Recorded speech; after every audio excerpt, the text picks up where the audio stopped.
never waste a good crisis. And when it comes to the economic crisis, don't waste it when it can have a very positive impact.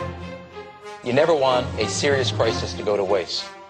The way we're going to win over the long term is not just militarily. We've got to win over hearts and minds. And what that means is we've got to invest in countries that have no educational infrastructure, have no means for young people to get ahead. We've got to give them a stake in creating the kind of world order that I think all of us would like to see. Stay tuned for politics and religion. Well, there is concern in the U.S. military about the unprecedented military buildup in China this year. A U.S. Navy admiral expressed new concern recently over China's military buildup and urged Beijing to be clearer about its intentions. With China's military growing at an unprecedented rate, the U.S. wants to ensure that expansion doesn't destabilize the region. Rear Admiral Kevin Donegan told reporters on a visit to the Chinese territory of Hong Kong. Now, we have to realize that there are a few major flashpoints in the world. One of them is the Taiwan Red Chinese border. They share a territory there. What happened was, when the communists took over mainland China in 1949, Chiang Kai-shek, the leader of Free China, fled to Taiwan. Taiwan sits about 135 miles off the coast of mainland China. Now, the communists wanted to go ahead and conquer Taiwan, but they were not able to. They had controlled Taiwan since World War II came to an end in 1945. General Douglas MacArthur had actually asked the Chinese to take charge of Taiwan until it could be decided what would happen. It had been under Japanese rulership since the 1800s, but it was taken away in the war with Japan, World War II. So when Chiang Kai-shek ran for his life from the Communist Revolution in 1949, he went to Taiwan and he took the gold reserves of China with him. And that's the reason that Taiwan to this day has the second largest gold reserves in the entire world. Well, China would love to have that gold back.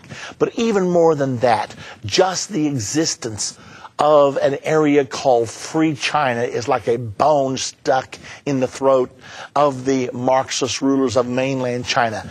They don't think their revolution is complete until they have conquered Taiwan. So they continually say, Taiwan is part of mainland China. That's the reason Taiwan cannot become a member of the United Nations, even though it's the 18th largest economic power on the face of the earth. We have the Taiwan Relations Act, which causes us to be obligated to defend Taiwan in case of attack. Now, because we are pledged to defend Taiwan, and China says they will reunite Taiwan with the mainland by military force if necessary, this creates a standoff between the United States of America and China. Now, adding to all of this complexity is the fact that most political observers believe that mainland China will surpass the United States of America in power during this 21st century, that this will end up being the Chinese century. Well, it's already happening. We now are a debtor nation. China is a creditor nation. As a matter of fact, they're one of our largest lenders. They buy more of our treasury bonds than almost anyone else on earth. Well, they've got a lot of money. So what are they going to spend some of this money on? Military. They have been growing their military at an unprecedented rate year after year after year for the last 20 years. But this year is apparently the biggest jump ever. Now, they claim they're spending about $71 billion on military. this year. But we don't know that that's even true because we have no way to audit that, to monitor that. We just simply take their word for it. It could be twice that. It could be 3 times that. So with the tensions building and with China holding the ability to possibly bankrupt the United States of America, it makes us very nervous. Now, how does all this fit into the prophecies of the Bible?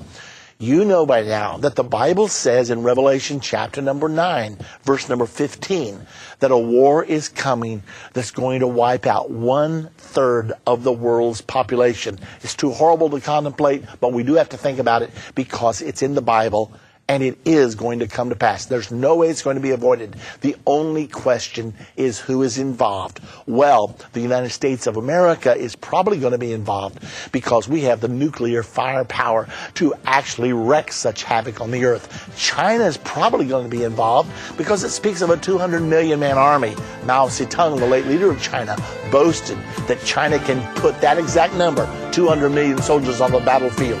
So that's the reason our military and our political establishment is very nervous as they see the ever-increasing power of China in our world today.